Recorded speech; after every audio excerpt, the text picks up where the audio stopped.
So these are the main developments out of Egypt this hour. Thousands of demonstrators continuing to rally in downtown Cairo as they protest the government of Hosni Mubarak.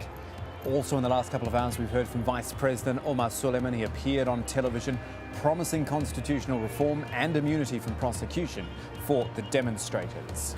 Also, an activist whose Facebook page is said to have inspired Egypt's uprising has been freed by authorities in Cairo. Wael Ghanim had been detained for 12 days. He was arrested during an anti-government rally on January 28th. And Al Jazeera has obtained what appears to be images of prisoners being released by Egyptian authorities during the first few days of the protests. Among them, criminals given long sentences and others waiting for trial. We have got one of our correspondents on the line now, not naming her for her own safety at this stage. Whereabouts are you? What's it like now? 2 hours since I last spoke to you, said the crowds were building then. Yeah, it's very difficult to hear you. There are just tens of thousands of people in the square itself, and I can see because I've just left and now I'm on the Upton Nile Bridge, which is the main entrance people are using to get into Liberation Square. There are just thousands of people. They're all across the bridge, and I can see that they are spreading also to the side streets as well off the bridge. So they're all heading this way towards Liberation Square. There's an incredible feeling here.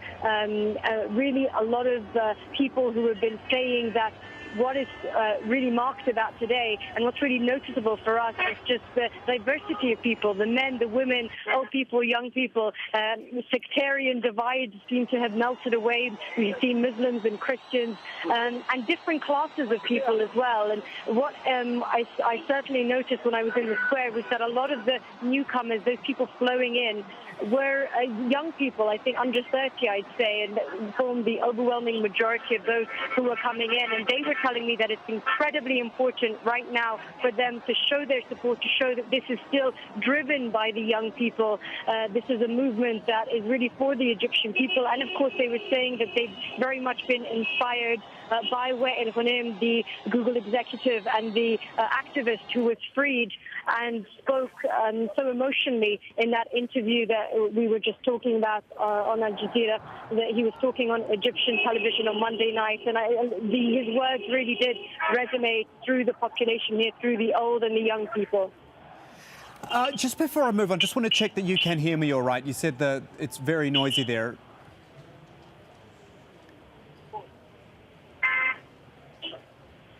Not sure if you can still hear me, our correspondent there in Tahrir Square.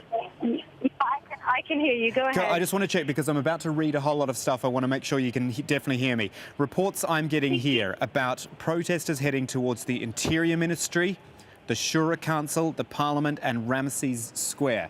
Now, obviously, you're in the middle of Tahrir and possibly not seeing those events. Can you tell us broadly whereabouts those are in relation?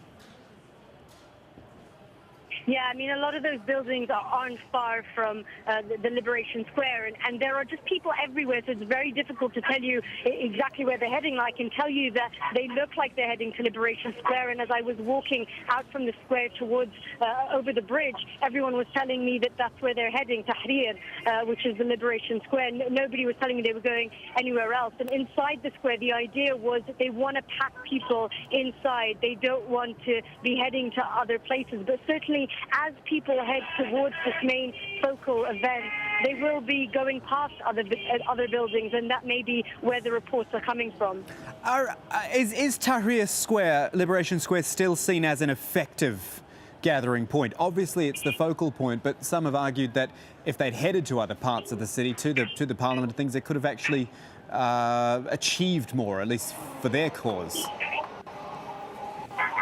Well, I think everyone here is very much trying to show other Egyptians who are watching on television and the outside world that this is a peaceful protest, that this essentially until their demands are met, and they're very keen that they don't seem to appear to the outside that they're trying to cause trouble or they're trying to protest in any kind of violent way. And many people will say that that's really been the success of this movement and this uprising, that they have managed to just do what they said at the outset, which is sit there until their demands are met. And I think that that is something that's very important to, I hesitate to say organizers, because whenever I say that word inside the square. They say there are no organizers, there are no leaders. This is something that's led from the people. But of course, because it's led from the people, it's very difficult to tell you who the representatives are and if people do go to other buildings, if they do start even to cause trouble and to try and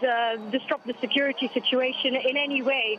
It's difficult to then tell you whether that comes from within, from the organizers, from the people within Tahrir Square or not. This is, we're talking about tens of thousands of people, and there are people that are going to have different ideas about what needs to be done next to translate what is happening here into a complete revolution and to achieve their political aims.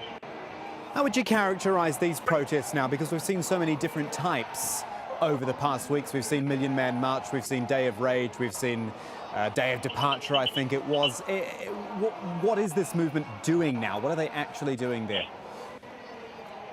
I think in a way, though, it's been very similar throughout the week. And what we've seen is that momentum has gone up and down, and at times it's dipped, and we haven't found the diversity of people inside the square that we found on other days. But it's been very, very cleverly organized so that every time there seems to be this understanding that perhaps the government is giving into the people, that there are these concessions being made, and outside the square people are saying, well, the Mubarak will leave in another few months. There will be elections, so maybe this sit-in isn't necessary anymore. Every time there's a feeling that is the response of those Egyptians outside the square, they manage inside the protesters to gather steam again, and that's why we see these days of rage and days of martyrs, etc. This is all ways to really try and keep people going, to give them an aim, to give them something to go for, and to tell them to come out on the streets. And for many people, they were very skeptical. They were saying people won't come out today.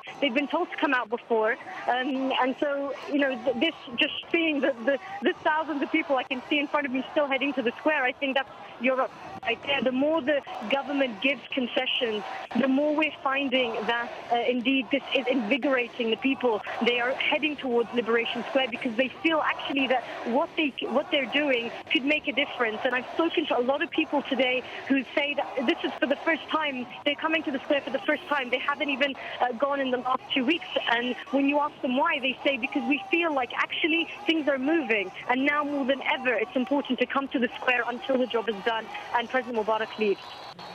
You mentioned the concessions earlier, which we heard from Omar Suleiman probably a couple of hours ago.